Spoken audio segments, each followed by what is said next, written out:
Firly, berhentilah.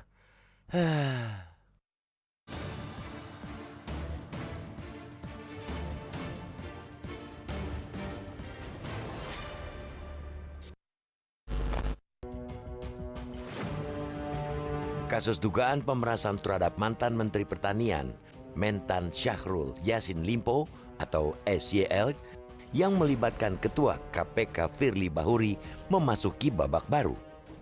Polda Metro Jaya telah menetapkan Firly sebagai tersangka pada Rabu 23 November setelah melalui 47 hari masa penyidikan, 3 kali panggilan pemeriksaan dengan 2 kali mangkir dan 2 kali gelar perkara. Tidak tanggung-tanggung, Polda Metro Jaya menjeratnya dengan 3 pasal berlapis sekaligus.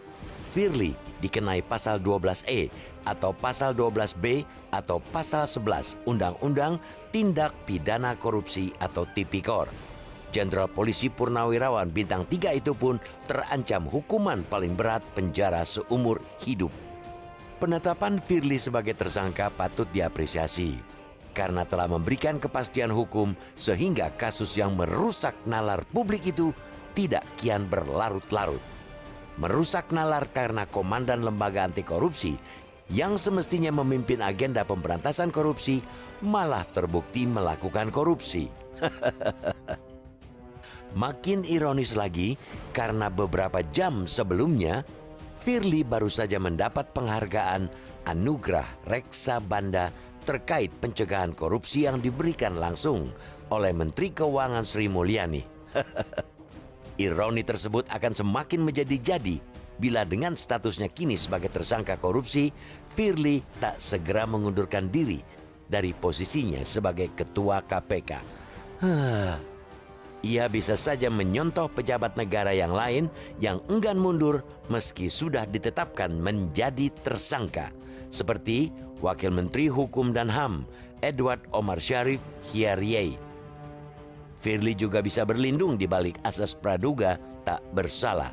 Namun kiranya sangat tidak elok kalau sekelas Ketua KPK rela menggadaikan hati nurani dan rasa malunya demi mempertahankan jabatannya. Di sisi lain, dengan status tersangka korupsi dengan ancaman pidana seumur hidup, polisi juga mestinya tak perlu segan untuk segera menahan Firly. Polisi tak bisa lagi berlambat-lambat seperti sebelum penetapan Firly sebagai tersangka.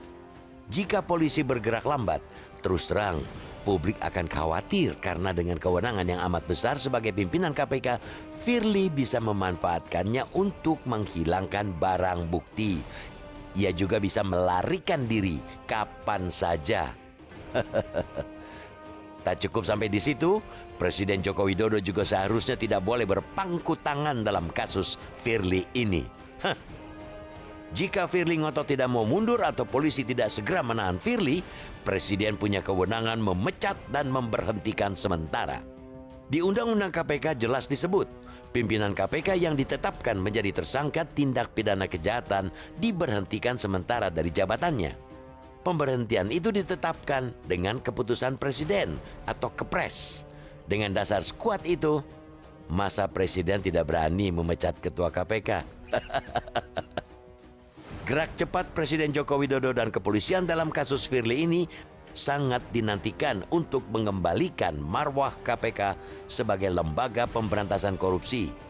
Kiranya sungguh tidak elok bila lembaga anti rasuah yang bertugas menyapu bersih tindak korupsi justru dipimpin seseorang dengan status tersangka korupsi.